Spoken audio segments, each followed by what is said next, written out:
প্রিয় দর্শক, আসসালামু আলাইকুম। একই সাথে সাজ্জাদ কাদিরের প্রীতি এবং শুভেচ্ছা নিন। এই মুহূর্তে আপনাদের সামনে কথা বলতে এসেছি। তারেক রহমানের আগে কি শেখ হাসিনা এই দেশে ফিরবেন, এই প্রসঙ্গ নিয়ে আপনাদের সামনে কথা বলবো। এই মুহূর্তে যদি আপাত দৃষ্টিতে আমার এই কথাটি মনে করেন যে তারেক রহমান এবং শেখ হাসিনা দুই মেরুর এবং বিপরীত মেরুর দুজন মানুষ।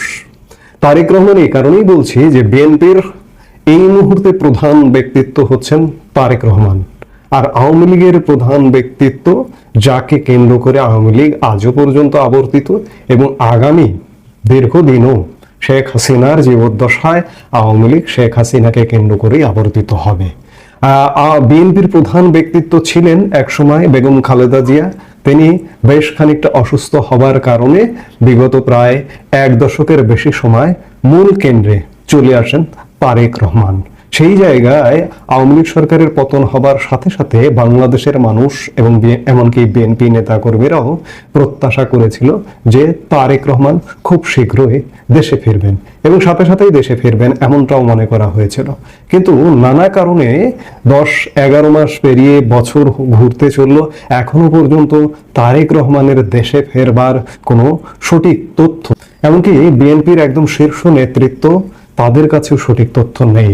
বেগম খালেদা জিয়া, তারেক রহমানের মাতা, BNP chairperson Begum Khaleda Xiao এই মুহূর্তে আসলে সত্যিকার অর্থে বলতে পারেন না যে তার ছেলে বিএনপির ভারপ্রাপ্ত চেয়ারম্যান তারেক রহমান আসলে দেশে কবে ফিরবেন।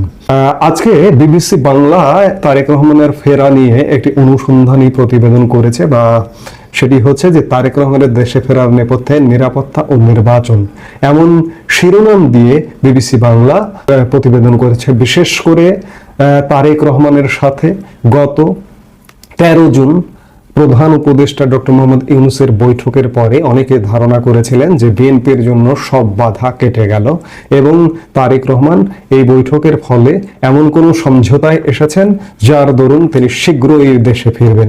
এবং শুধু তাই নয়, তারেক রহমান দেশে ফিরবেন, তিনি কোন বাড়িতে থাকবেন সেই বাড়িও গণমাধ্যমে গত কয়েকদিন যাবৎ ঘুরে বেড়াচ্ছে, বাড়িকে প্রদর্শন করা হচ্ছে, কিন্তু বাস্তবতা হচ্ছে কেউ কোনো জায়গায় বলতে পারে না যে তারেক রহমান আসলে কবে ফিরবেন।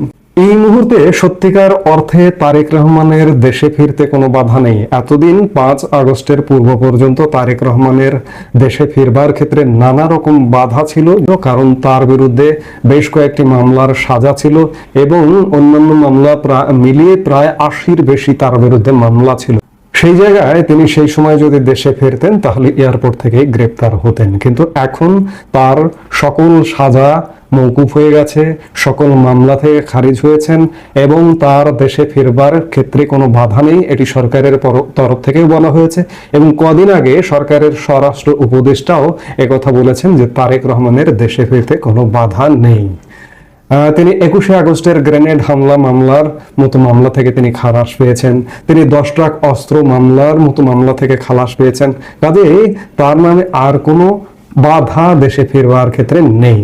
এরপরেও একটি প্রশ্ন বারবার চারিদিকে উচ্চারিত হচ্ছে যে আইনি এবং সকল বাধা দূর হলো দীর্ঘ প্রায় 17 বছরের দেশের বাইরে থাকা তারেক রহমান আসলে কবে দেশে ফিরবেন, এ বিষয়ে এখনো সুনির্দিষ্ট দিনক্ষণ বা পরিকল্পনা প্রকাশ করা হয়নি।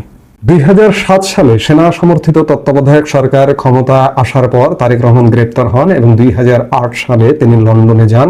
পরে সেখানেই তিনি রাজনৈতিক আশ্রয় নেন। বিএনপির জ্যেষ্ঠ নেতা প্রয়াত মওদুদ আহমদ তার কারাগারে কেমন ছিলাম 2007-08 বইতে লিখেছেন, এমনও হতে পারে তিনি জেনারেলদের সাথে সমঝোতা করেছিলেন যে তারেক রহমান আপাতত নিজেকে রাজনীতিতে জড়াবেন না এবং এই মর্মে তারেক রহমানের কোনো সম্মতিপত্রে স্বাক্ষরও দিয়ে থাকতে পারেন।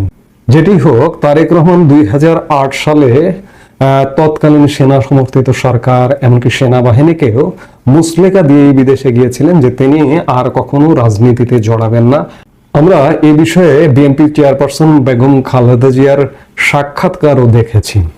সেটি যাই হোক, যে তারেক রহমান দেশে ফিরছেন না বা আদৌ কবে ফিরছেন এটি খানিকটা অনিশ্চিত, এখনো তার ফিরবার ব্যাপারে কোনো সিগন্যাল নেই। আমরা কদিন আগেও ভেবেছিলাম ডক্টর মোহাম্মদ ইউনূসের সঙ্গে তারেক রহমান যখন বৈঠক করলেন, ভেবেছিলাম যে তিনি 1 মাস বা 2 মাসের মধ্যেই দেশে ফিরবেন, কিন্তু সেই সব ধারণাকে মিথ্যা প্রমাণ করে এখন পর্যন্ত দেশের রাজনৈতিক প্রেক্ষাপট, নিরাপত্তা ইস্যু যে কোনোভাবে বলা যায় এটি যে তারেক রহমান আদেও আসলে কবে দেশে ফিরবেন সেটি এক প্রকার অনিশ্চিত। এই যখন অবস্থা, 1 বছর চলে যাচ্ছে, তারেক রহমান দেশে ফিরতে পারছেন না, তখন রাজনৈতিক বিশ্লেষকদের কেউ কেউ বলছেন যে তারেক রহমানের আগে দেশে ফিরবেন আওয়ামী লীগ সভানেত্রী শেখ হাসিনা। যদিও এটি কারো কাছে রূপকথার গল্প মনে হতে পারে, কারো কাছে এটি অতিরঞ্জন মনে হতে পারে, কিন্তু বাস্তবতা কিন্তু দিন দিন সেদিকেই মোড় নিচ্ছে। বর্তমান অন্তর্বর্তীকালীন সরকারের যত রকমের নেতিবাচক কর্মকাণ্ড হচ্ছে, এর প্রধান দায় কিন্তু এসে বিএনপির উপরে চেপে বসছে, একই সাথে এনসিপি এবং জামাতের উপরে বসছে। অর্থাৎ যে কোনো একটা রাজনৈতিক দল বা রাজনৈতিক সরকার ব্যর্থ হলে রাজনৈতিক দলের সরকার থাকে, সেই সরকার এবং দলের উপর বর্তায়।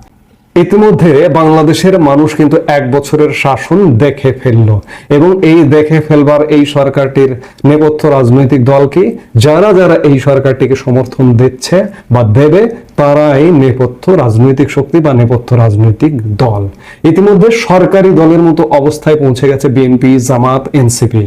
যখন একটি বিরোধী দল রাস্তায় থাকে এবং সরকারি দল ক্ষমতায় থাকে, তখন বিরোধী দলের পক্ষ থেকে শুধু নয়, দেশের জনগণের পক্ষ থেকে যত রকমের নেতিবাচক কর্মকাণ্ড হয় তার দায় কিন্তু সেই সরকারি দলের পড়ে। এখন সরকারি দল বিএনপি, জামাত এবং এনসিপি, তাদের উপরে দায় পড়ছে, এবং বিরোধী বাংলাদেশের এই মুহূর্তে যে রাজনৈতিক দলটি এই মুহূর্তে রাজনীতিই করতে পারছে না, সেই দলটি ধীরে ধীরে জনপ্রিয় হয়ে উঠছে, এবং এই জনপ্রিয়তা কোথায় নিয়ে গিয়ে ঠেকাবে সেটা সত্যিকার অর্থে বলা কঠিন। আমরা জানি যে 5 অগাস্ট একটি ম্যাসাকারের মধ্য দিয়ে আজকের অন্তর্বর্তীকালীন সরকার এসছে, এবং সেই সরকার সমর্থিত রাজনৈতিক দলগুলো দাপিয়ে বেড়াচ্ছে। আগামী দিনে 1 বছর ইতিমধ্যে হয়ে গেছে, খুব শীঘ্রই যে একটা রিভার্স, একটা রিসেট বাটনের ঘটনা ঘটবে না, এই নিশ্চয়তাটা কিন্তু আপনি দিতে পারেন না।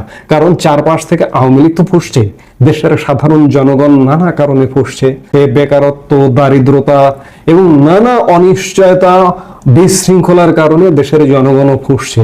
এই ফুসে ওঠা থেকে আরেকটি সেই ধরনের 5 অগাস্ট ঘটে যে আওয়ামী লীগ ফিরে আসবে না, এই নিশ্চয়তাটা দেওয়া যায় না। যার কারণে শিরোনামে বলেছি যে তারেক রহমানের আগেই কি আওয়ামী লীগ প্রধান শেখ হাসিনা দেশে ফিরবেন।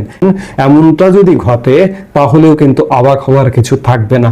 5 অগাস্ট যে এমন একটি ঘটনা ঘটবে আমরা কি কেউ ভেবেছিলাম? আমরা অবাক হয়েছিলাম, আমাদের বিস্ময় জেগেছিল। আজকে বাংলাদেশের পরিস্থিতি এমনটাই যে আজকে কথা বলছি, আগামী 1 মাস পর কি ঘটবে এই মুহূর্তে প্রেডিকশন করাটাও কিন্তু খুব কঠিন ব্যাপার হয়ে দাঁড়িয়েছে। ঠিক এবছর অগাস্টে যদি আরেকটি ঘটনা ঘটে যায়, সেক্ষেত্রেও অবাক হওয়ার কোনো কারণ ঘটবে না যে তারেক রহমানের আগে শেখ হাসিনা দেশে ফিরছেন। এই মুহূর্তে পর্যন্ত সবাই ভালো থাকুন, সুস্থ থাকুন। আমাদের ভিডিওগুলো নিয়মিত পেতে সাবস্ক্রাইব করুন Sajjad Kadir and the legends YouTube channel, এবং লাইক, কমেন্ট, শেয়ার করে সাথে থাকুন।